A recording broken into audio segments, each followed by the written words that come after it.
Lift every voice and sing till earth and heaven ring. Ring with the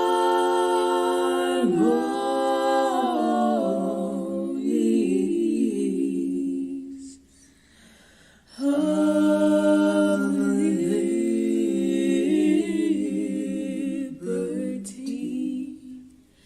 that are rejoicing rise high as the Listening skies, let it resound loud as the rolling sea. Lift every voice and sing till earth and heaven ring with the harmonies of liberty. Let our rejoicing rise high as the listening skies. Let it resound loud as the rolling sea. Sing a song full of the faith that the dark past has taught us. Sing a song full of the hope that the present has brought us. Facing the rising sun of our new day begun. Let us march on till victory is won. Stony the road we trod, bitter the chasing rod. Built in the days when hope unborn had died. Yet with a steady beat, have not our weary feet come to the place come for to which our fathers sighed. We have come over a way that with tears has been watered. We have come treading our path through the blood of the slaughtered.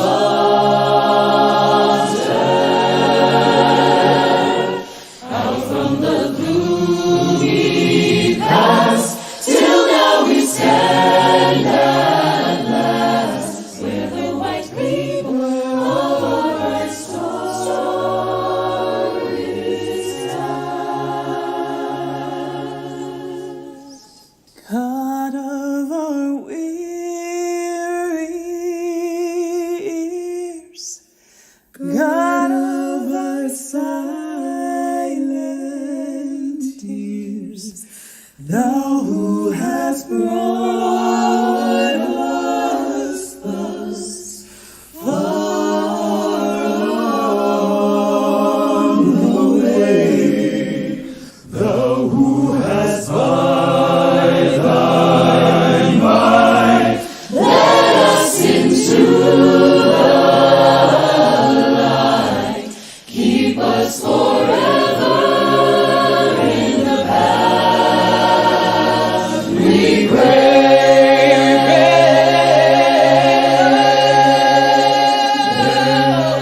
Oh, let's not be straight from what God where we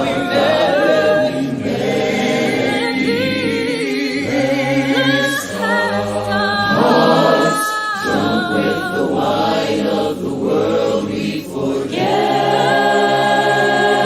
thee. Shadow beneath thy hand, may we forever stand.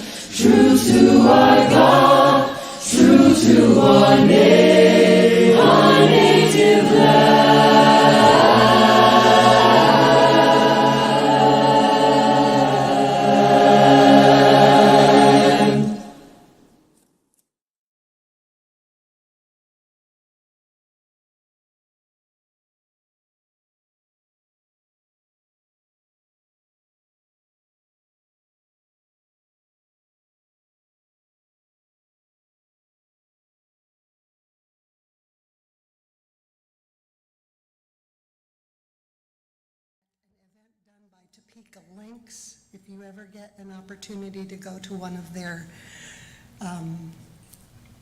events. It was amazing to be surrounded by the African American community singing that song. It was very moving. So, I think we have our streaming folks with us now? Yes. So, let us sing our opening song, and we will be doing verses of this throughout the service.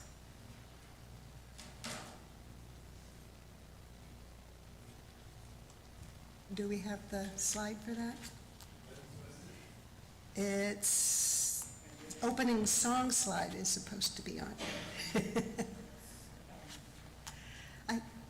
A lot of you know it, so I think we can go ahead. You don't need to stand, this is short. Shine on me, oh shine on me. Let the light from the lighthouse shine on me. Shine on me, oh shine on me. Let the light from the lighthouse shine on me. I welcome you to the Unitarian Universalist Fellowship of Topeka. Before we get really started, I want to let you know that this is being streamed, and then it will be preserved in electronic form. Be mindful of this before you come to either of the microphones. And a reminder, please turn off all cell phones and other devices so that you're not that person next to somebody. Our ushers can help you with hearing devices if you need one. I realize the person that needs that may not hear me say it. If you have someone next to you that you know needs one, please put your hand up and our ushers will help you with that. Please check the back of your printed order of service, the bulletin boards in the gathering space, and our website, UUFT.org. For announcements from the podium here, please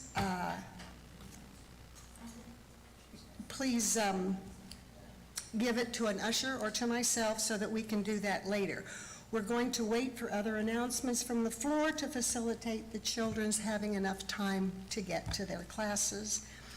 And the floor mic will be open during Joyce and Concerns. Linda, are you going to do our chalice lighting?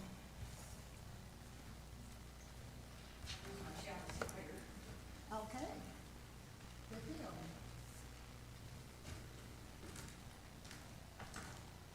If we have any hope of transforming the world and changing ourselves. I think that mic's turned on. Sorry. Go up there. If we have any hope of transforming the world and changing ourselves, we must be bold enough to step into our discomfort, brave enough to be clumsy there, loving enough to forgive ourselves and others. May we, as a people of faith, be granted the strength to be so bold, so brave, and so loving.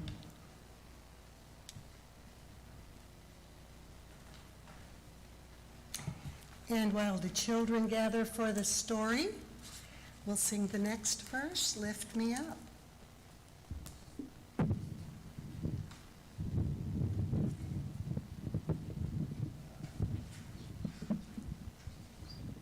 This should be the next slide. It's not? Okay. Lift me up, oh, lift me up,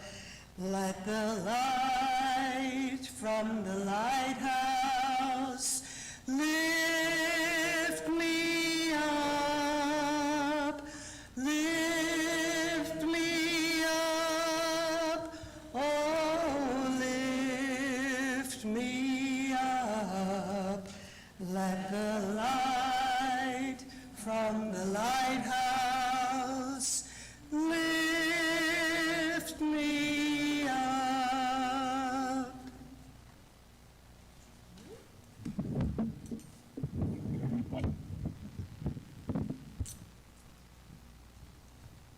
Children, if you'd like to come up for the story for all ages.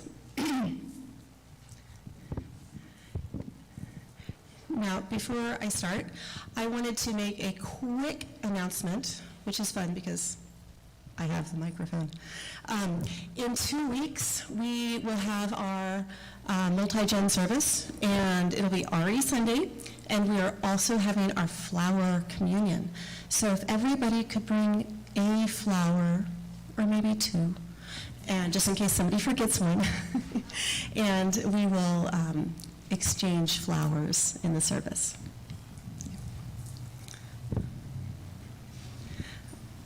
Now, we have a small group today, but that's okay. When I was preparing for the story for all ages, I was thinking about words and how words felt and what words meant.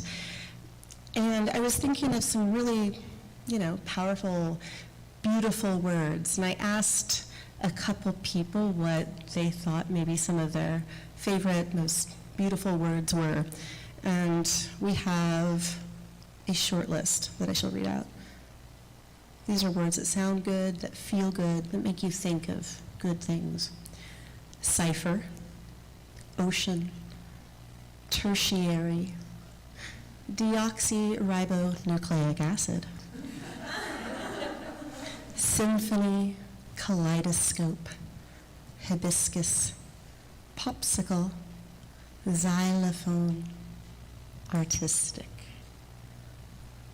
Good words.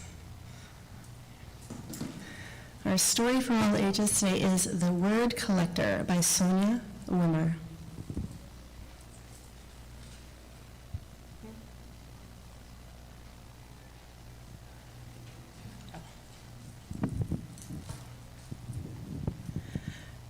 Luna was an extraordinary little girl. She lived high, high up in the sky.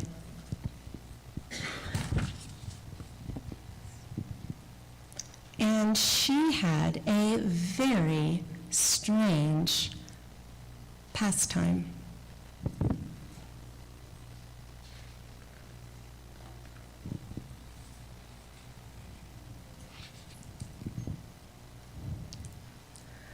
Luna collected words, just like other people collected stamps.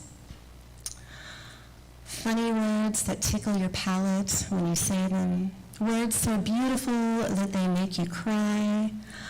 Friendly words that embrace your soul. You can, but I'm going to have to turn it on and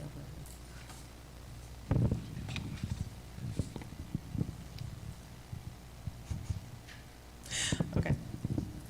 Pause. I knew this was going to happen. I'm sorry.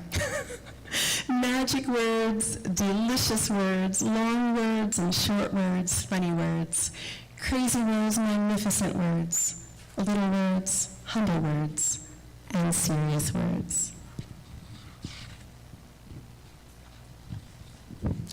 But one day, everything changed. Little by little, the beautiful, fun, magnificent words began to disappear. What had happened to them? Luna asked the birds, the clouds, and the travelers, and they all replied the same thing. People were forgetting all the beautiful words.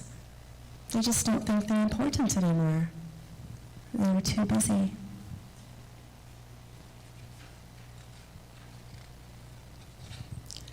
That night, Luna couldn't sleep.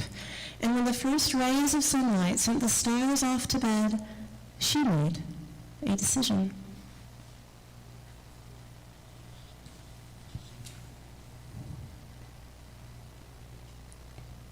She put all of the words she had into a big suitcase and set off with them on a journey.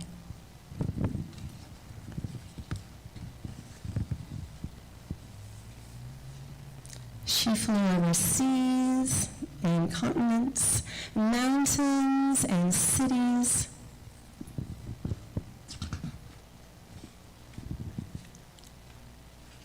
I'm covering the words. Sorry. Okay. Wherever there was hate and violence, she sowed words of brotherhood and sisterhood, love and tolerance within people's hearts.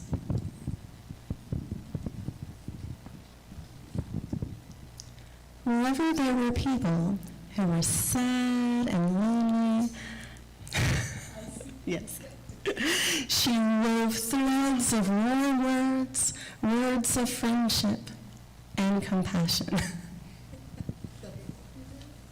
Some of them do. It's a great book. Yeah. And where everyone was too busy to laugh together, blind to the miracle of nature, she scattered the craziest, funniest, and most magical words she had, and the words tickled them in their noses, on their tongues, and in their ears.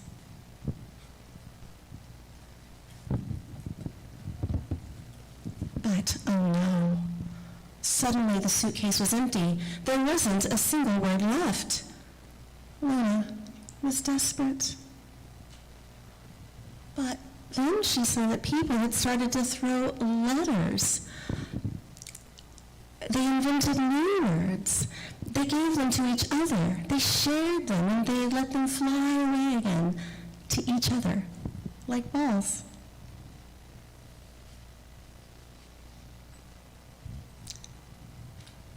And so Luna sighed deeply and began to dance joyfully among them, together with her new friends.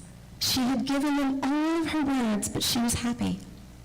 After all, what was the point of collecting something if you couldn't share it?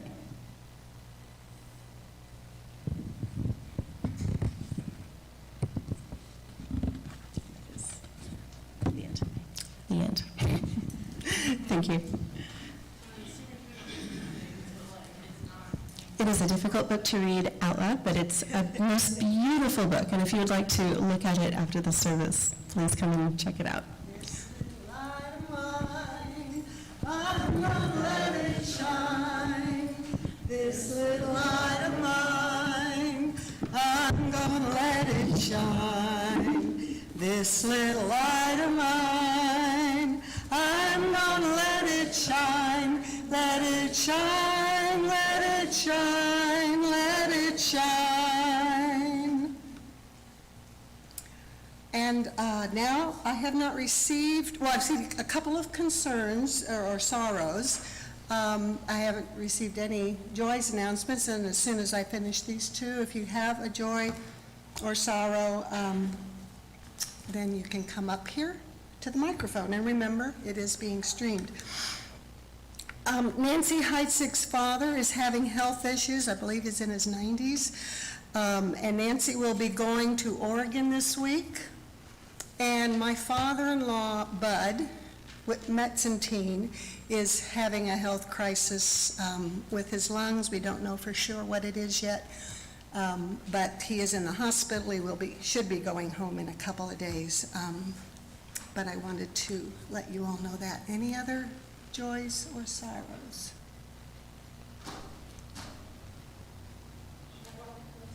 Yeah, need to come to the microphone? You can come this way.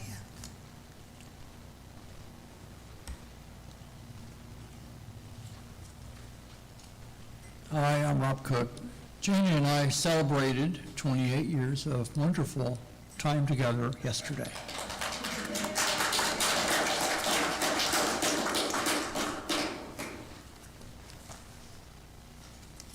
My older sister just finished her first year of her degree in chemical engineering back home in Pennsylvania, and she got a really good GPA, so I'm very proud of her.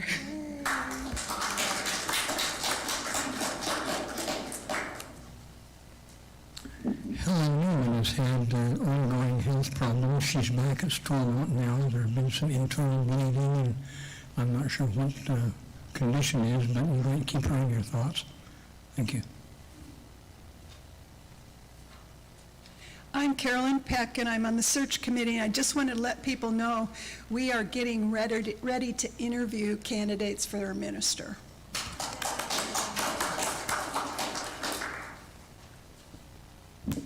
I'm Vicki George, and you know that Deb Bedslow's mother died recently, so keep her in your thoughts. Next slide, please. Oh, we're going to do the offering, and while we do that, we will sing the next verse. So please share your financial resources as you are able.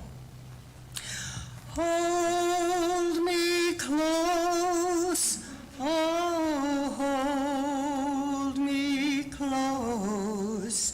Let the light from the lighthouse hold me close, hold me close, oh, hold me close. Let the light from the lighthouse hold me close.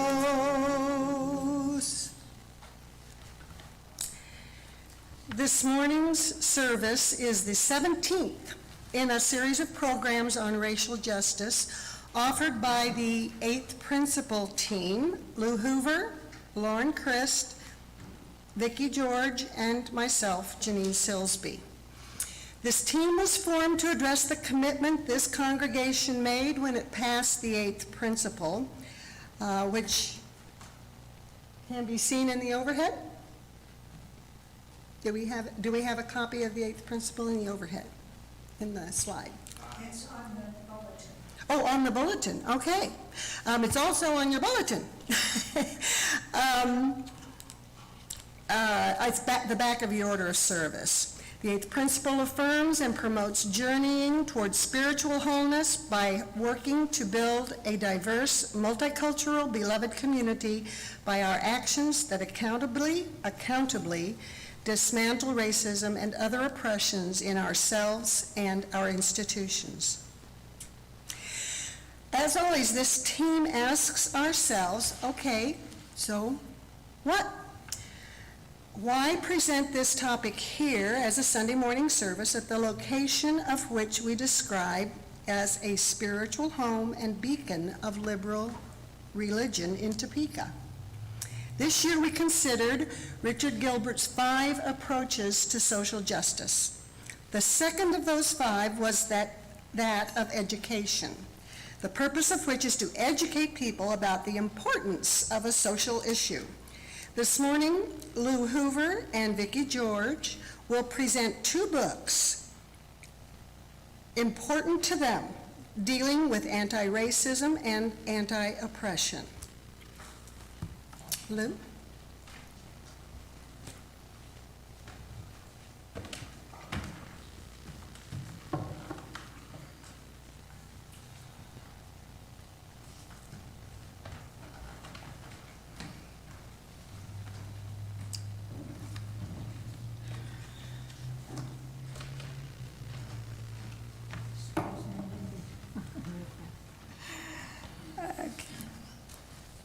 In June of 2020, a fellow named Tre Johnson published an article in the Washington Post entitled, "When Black People Are in Pain, White People Just Join Book Clubs." Mr. Johnson says, quote, "When things get real, really murderous, really tragic, really violent or aggressive, My white, liberal, educated friends already know what to do. What they do is read and talk about their reading. What they do is listen and talk about how they listened. What they do is never enough." End quote. What does Mr. Johnson want us to do? I cannot believe he wants us to not read books. He himself is writing a book due out this summer. Black authors have written a lot of brilliant books, many in just the last few years. I am sure the message is not, don't read them, but clearly the message is, don't stop with just reading. Book clubs, he points out, are usually, quote, comfortable gatherings of friends who are unlikely to nudge one another to the places of discomfort that these books, at their best, demand. Who wants to damage a relationship over something as abstract and removed as racism? End quote. So it looks like Mr. Johnson wants us to nudge each other to discomfort as we read these books. It looks like he wants us to feel a call to action. One book that I would recommend everybody read is The New Jim Crow. And I wonder how many people have already read that one. Okay. The author is Michelle Alexander, and I've asked Mindy to read an excerpt from the introduction.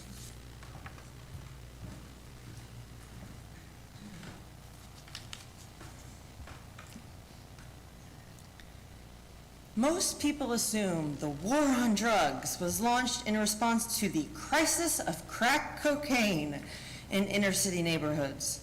This view holds the racial disparities in drug convictions and sentences, as well as the rapid explosion of the prison population, reflect nothing more than the government's zealous but benign efforts to address rampant drug crime in poor minority neighborhoods.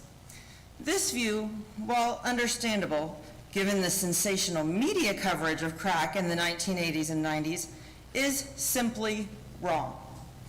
President Ronald Reagan officially announced the current war on drugs in 1982, before crack became an issue in the media or a crisis in poor black neighborhoods.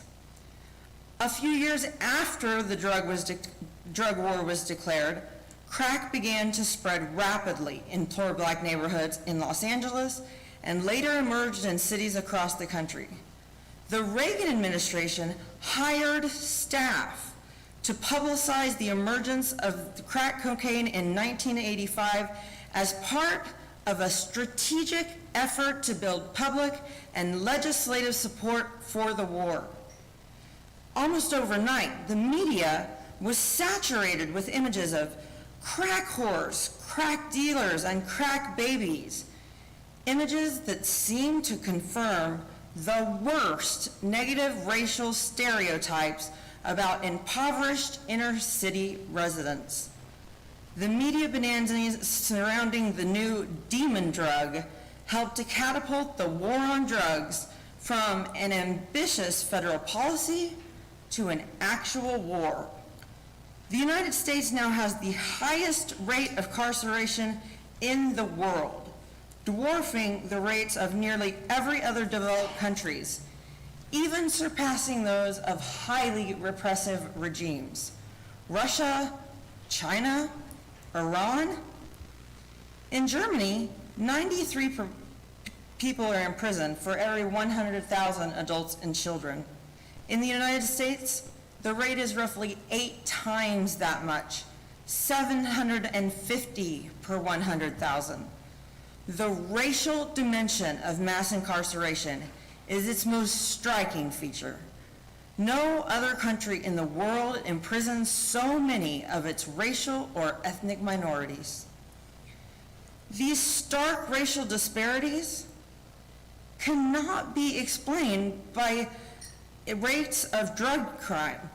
Studies show that people of all colors use and sell illegal drugs at remarkably similar rates. That is not what one would guess, however, when entering our nation's prisons and jails, which are overflowing with black and brown people committed on drug crimes. In some states, black men have been admitted to prison drug charges at rates 20 to 50 times greater than those of white men.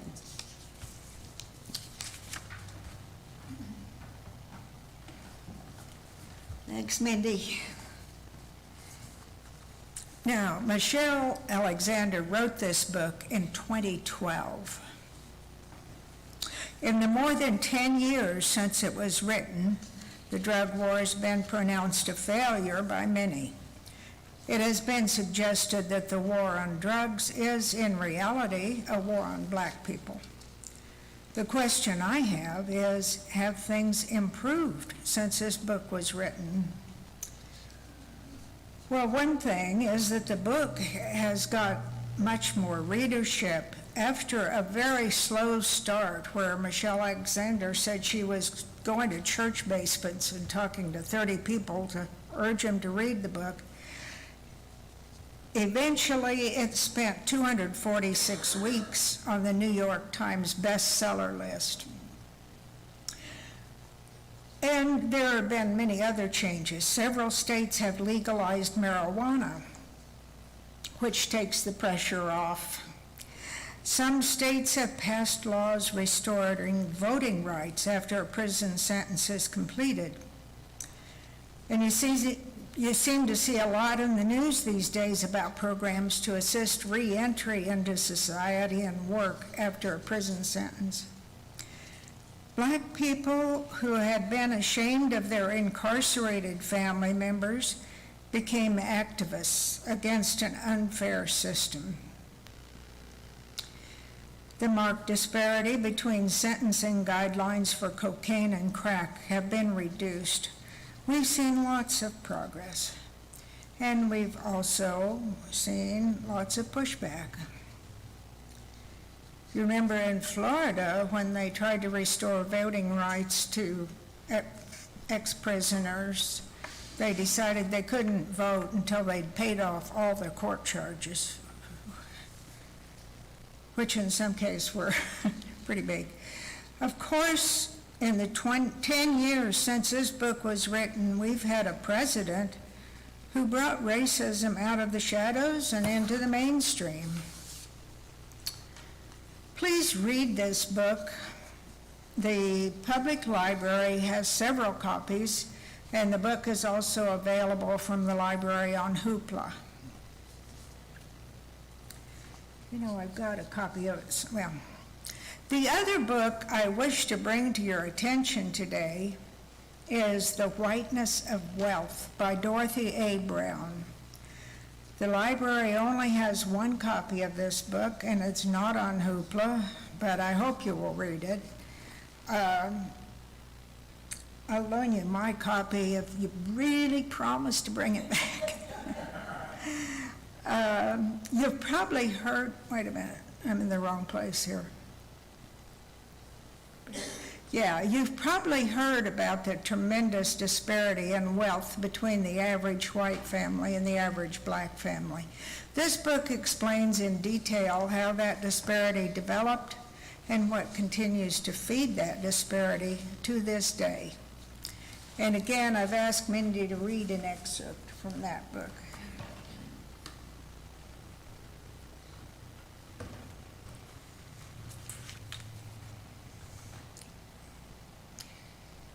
Today, we can talk about the black-white wealth gap, but what we have to say isn't pretty. According to a Pew Research Center analysis in 2016, the median wealth of white households was $171,000 compared with $17,100 for black households and $20,600 for Latinx households. This doesn't mean that all white households have wealth or that no black or Latinx households have wealth. In fact, just under 16% of whites have negative wealth, meaning that they owe more than they own. But compare that with 37% of blacks and 33% of Latinx families who are in the same position. Today, the black-white wealth gap only continues to grow.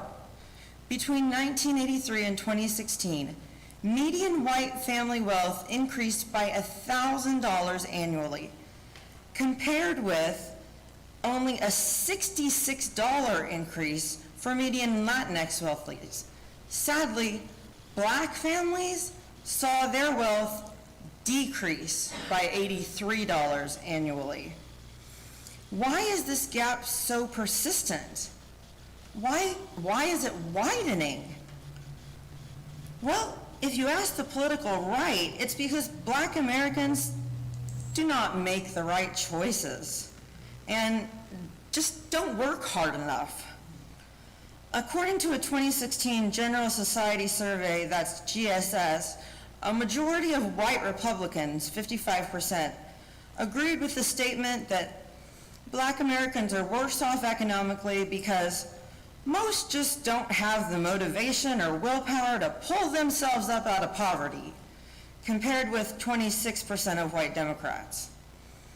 42% of Republicans thought black Americans were lazier than white Americans, and 26% rated black Americans as less intelligent.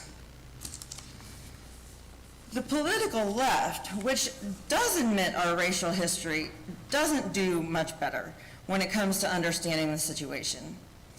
The left-wing narrative tends to center on blatant racist discrimination by bad actors in the past. The FHA denying home loans to black Americans in the 1950s and 60s, or subprime lenders targeting black Americans during the Great Recession. The past discrimination has led to a disproportionate percentage of black Americans, 21%, living in poverty, compared with white Americans, 8%. The economic gap has grown worse over time, the argument goes, simply because wealth begets more wealth and black Americans are starting from behind. But remember the GSS American Value statistic I just gave you? 26% of white Democrats believe that black Americans are to blame for their relative poverty, and the same survey showed that almost 1 in 4 Democrats, 24%, thought that black Americans were lazier than white Americans. For black Americans, racism isn't just a part of the history, it's a part of our present.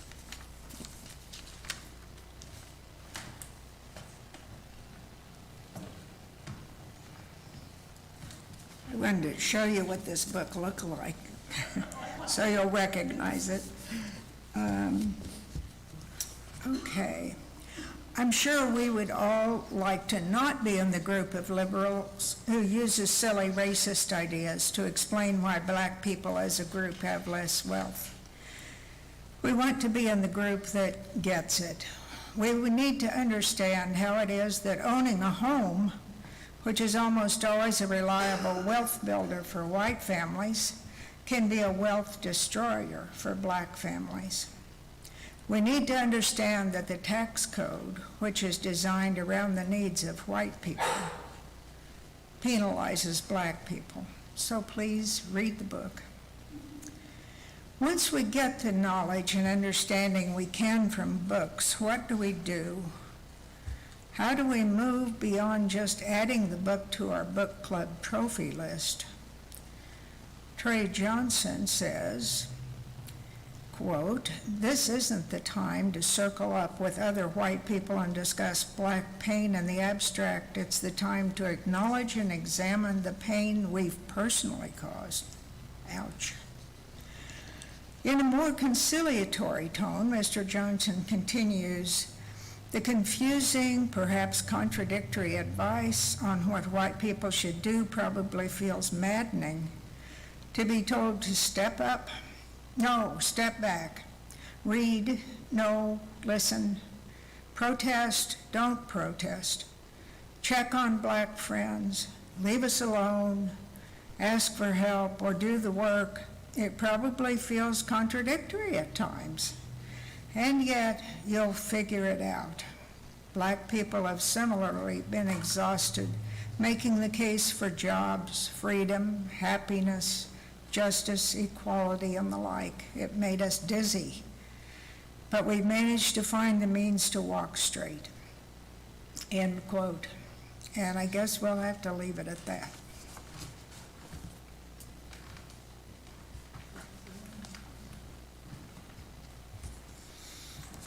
I'll be talking about the book Caste. To quote one of my favorite characters, Dr. Linda, from my favorite TV show, Lucifer, "A bell that has been rung cannot be unrung." Consider the video of George Floyd's being murdered by a police officer in Minneapolis. Once seen, can that image be unseen? What about something red that alters your perception? These problems do not fix themselves. Unfortunately, it's often easy to put off what needs to be done. Owners of old homes learn to overlook the idiosyncratics. Oh, that's just a charm about this house. They adjust to the leaking basements. I know we did for many years in our former home. The steps that need repair. And as she says, live with it long enough, the unthinkable becomes normal. Live with it long enough, the unthinkable becomes normal. Bringing another of her metaphors, caste is like the human skeleton, the foundation, but race is literally the skin. Class is clothing, which can be altered, but race, and therefore caste, cannot be. I sometimes have heard a very educated white man say, but a black man that has the same kind of education would have my same opportunities. No, it's not true. And class can always be ripped away from you. Recession can always affect your class. Caste cannot be changed, and neither can race. It is her assertion that our caste system is the unseen skeleton of America, a system that is as central to its operation as the studs and joists we cannot see in the physical buildings we call home. Examining the unseen skeleton of America, the caste system, is useful because it eliminates the stigma, the emotion of racism, and instead considers why it exists. In fact, the concept of race is invented, and who has been considered to be white has shifted over time to benefit the American caste system. At one point, the Irish were not considered white. How many of you have Irish backgrounds? You aren't white. Yeah. Italian. How many of you have Italian backgrounds? Not as many. Yeah, you weren't considered white either. So why do we have a caste system? Well, the answer is pretty clear. It's about power and the control of resources. The American colonists wanted to claim the wilderness of this continent, extracting its resources. To quote her, to do so, they would need to conquer, enslave, or remove the people already here, and then transport those they deemed lesser to tame and work the land to extract the wealth that lay in the rich soil and shorelines. And I know I have ancestors that have held people in bondage. I'm not proud of it. It's true.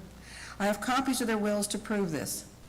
Not proud of it, but it's like a house I didn't build, but benefited from it. Pulling the lens further back, Wilkerson examines the caste system in two other cultures, that of India's, in place for thousands of years, and the 12-year reign of Germany's Nazi Party. In all three of them, ours included, she discovered 8 shared characteristics of the systems. I suggest you read the book to learn these, but a couple of them hit me personally. 1, purity versus pollution. To me, it says something about swimming pools, public versus private. What about the swimming pools in your childhood? My friends had the country club, but I was a public pool kid. And I didn't even notice where the people of color swam. In some public pools, the black and brown kids were only let in the day before the water was changed. Did that happen in my hometown? Maybe. I don't know. We were allowed to have blinders on. Also, dehumanization, stigmatization. Dehumanization of immigrants, such as our former president's comments about immigrants from S-hole countries. One of those is Haiti, the country of origin for my daughter-in-law's family. She's a second generation American. I did not know until I started doing some of this reading that for decades, Haiti was paying reparations, not to the people that had been enslaved, but to France. No wonder Haiti is in so much trouble. And 3, terror as enforcement, cruelty as a means of control. And page 155 in the book, after emancipation, there was a lynching every 3 or 4 days in the first decades of the 20th century. That's when my parents were alive. That's when some of your parents were alive. Maybe when some of us were alive. Our visit to the Legacy Museum and the Memorial to Victims of Lynching brought this home to Dawn and me. It is a sobering experience. And if you can get to Montgomery, Alabama, I highly recommend it. It is amazing. Shows the pictures of the jars of earth from beneath where people had been lynched. And now there are jars commemorating that terror. I'm also reminded of my mother's story of having to join the KKK in the 20s to get a job as a beautician in southeast Kansas. She was born in 1905. She told me she went to one meeting and that was it for her, but that shows the immense power of caste during the 1920s in Kansas. And if any of you want to catch me afterwards, I'll tell you the story about William Allen White and how he stood up to the KKK in Kansas. So, caste permeates our culture in often unseen ways. For example, Wilkerson asks about the emphasis upon discovering our ancestry, our origins, perhaps hoping for those considered more distinguished or prestigious, perhaps somebody who sailed on the Mayflower or fought in the Revolutionary War. Another personal story. At our nephew's funeral 4 years ago, a childhood friend of our brother-in-law kept looking at our son David. He finally started asking where David was from.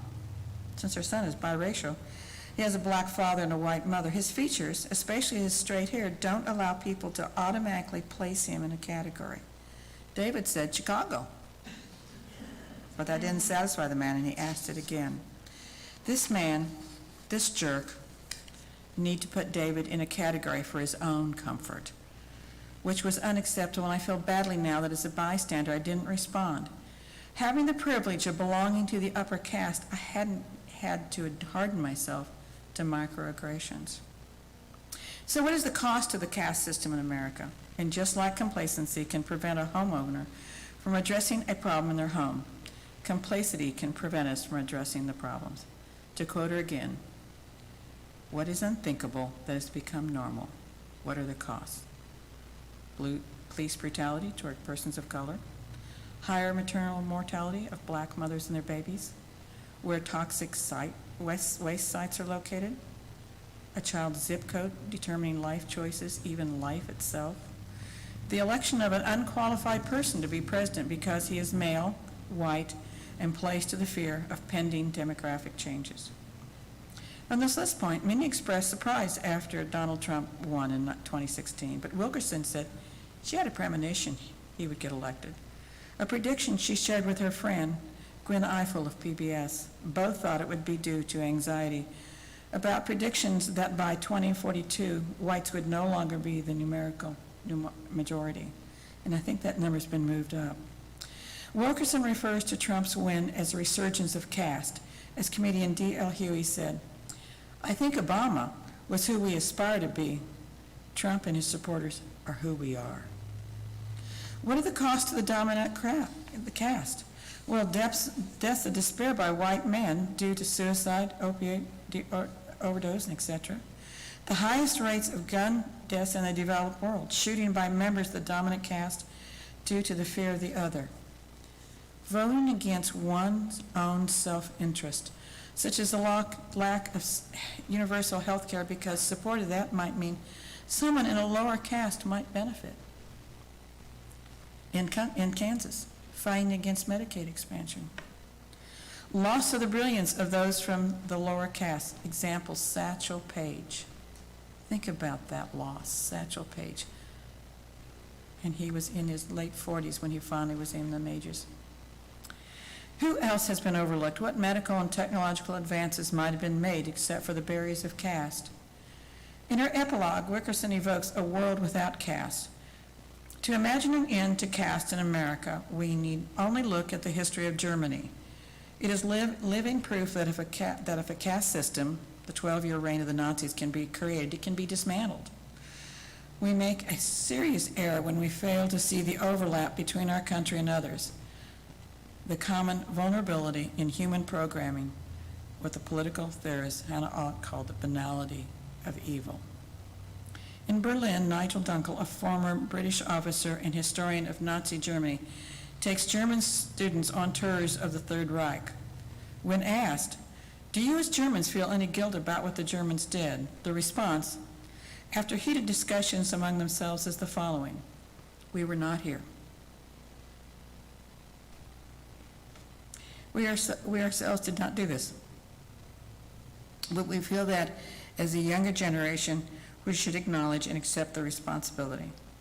And for the generations that come after us, we must. Okay, Linda's got one. Mindy's got one.